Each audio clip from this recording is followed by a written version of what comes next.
I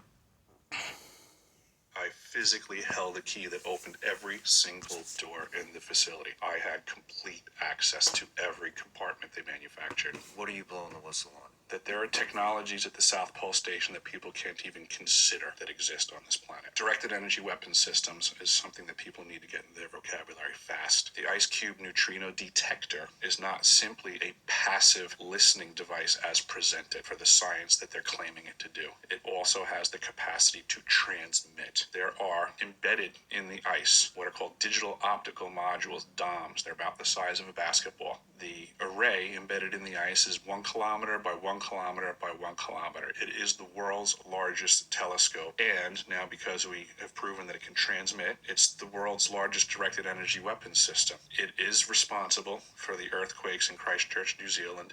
I physically helped. Shalom, shalom. All praise be to Yahweh, B'Shem Shai, B'Shem Kakadash. Double honors to the elders and apostles of great most and rule well. Shalom to the elect, man. As you heard there, man. But most brothers obviously most know stuff like this, but Esau has got tech out there to create things, man. Yeah, to create catastrophes around the world, such as earthquakes, man. Yeah, because his blessing is the sword in Genesis, the book of Genesis and Revelations chapter 6, man. The red horse given a sword to take peace from the earth. But yeah, let me get some scriptures. It says Ezekiel 21, verse 8. Again, the word of the Lord came unto me, saying. So I can read that again. Ezekiel 21, 8. Again, the word of the Lord came unto me, saying, Son of man, prophesy and say, Thus saith the Lord, say a sword is sharpened and also furbished, man. A sword is what? Is a weapon, man, used for destruction, to harm. Yeah. And now, obviously, through many generations and empires and societies, weapons have been perfected, man. Yeah. So it talks about like furbished. It's been perfected. It's been, using different technologies to increase the evolution of the weapon. Because, for instance, in ancient wars, you have swords, right? You have swords and you have the bow and arrow. Now, when you take a great leap, especially in time, the Native American tribes, Gad and so forth, have been conquered by Esau, the so-called white man, with the use of the Gatling gun and whether the muskets, the one bullet rifles and stuff like that. And now what do we have? Semi-automatic, full auto burst guns,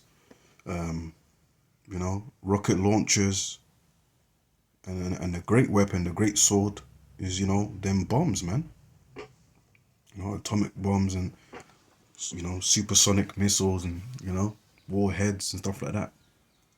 And now you got other things as well that Esau wants to keep hidden, but the whistleblowers tell you what they have, man. Laser guided weapons. They can use noise to harm people, flash grenades, so forth. So their sword has been perfected, man. And what is it gonna do? It is sharpened to make a sore slaughter. Yeah, when you sharpen something, you're trying to, perfect it. Yeah. Yeah, you're trying to get it to get better. Yeah, like a swordsmith, weaponsmith. When he's making his weapon, you want it to get to that sword to get a sharp point so it can cut precisely and cut perfectly. You don't want no bent sword. It won't be accurate to use. It wouldn't be beneficial to use, man. So you want to design it in a way and shape it in a way and make it sharp to the point to make it a reliable and devastating weapon, man. So that's what they're using with their technology. That's why they're spending so much millions and billions in military, especially America, man, which is the hammer of the whole earth. You know, it is furbished that it may glitter. Should we then make mirth? What does that mean, make mirth? Should we then joke around, not take it seriously? You know, think it's a joke. You know, while they're perfecting their weapons, AIs, robot dogs, and all sorts. Yeah. Should we just fan our hand and say, nah, this won't be used in our days, in our generation. Nah, there won't be a World War III. Okay. But it's prophesied in the scriptures, revelations, that there is a third world, a World War III. It containeth a rod of my son as every tree, and he hath given it to be furbished, that it may be handled, may be used. Yeah, this is not for just making weapons and immediately putting it to a weapons museum. No, these things are going to be utilized, man. This sword is sharpened and is furbished to give into the hand of the slayer. And who's the ultimate slayer? Yeah, Esau, man, the so-called white man. He is the ultimate slayer. He's the man that has been blessed with the sword. Yeah. He is the wicked man. Psalm 17, start from verse 13. Arise, O Lord, disappoint him, cast him down, deliver my soul from the wicked. Yeah, who's the wicked man? Who's the main wicked one? It's Esau, the so-called white man. Yeah, the border of wickedness. You know, him where wickedness is multiplied. Yeah, Job 9:24. The earth is given to the hand of the wicked. Yeah, he's the ruler of the earth, and it's the so-called white man. Ain't no any other race that's ruling the world. It's the Edomites, man. Starting with these elites, Rothschilds, Illuminati, and all of that. Yeah, deliver my soul from the wicked, which is thy sword. And yeah, because he's been blessed with the sword, the Lord can use him to inflict harm on the earth, man. Yeah, because the Most High is in control of all spectrums. Yeah, he controls good and evil, light and darkness, as is written in the book of Isaiah 45:6. Yeah. Matthew 24. The Lord uses Esau for judgment too.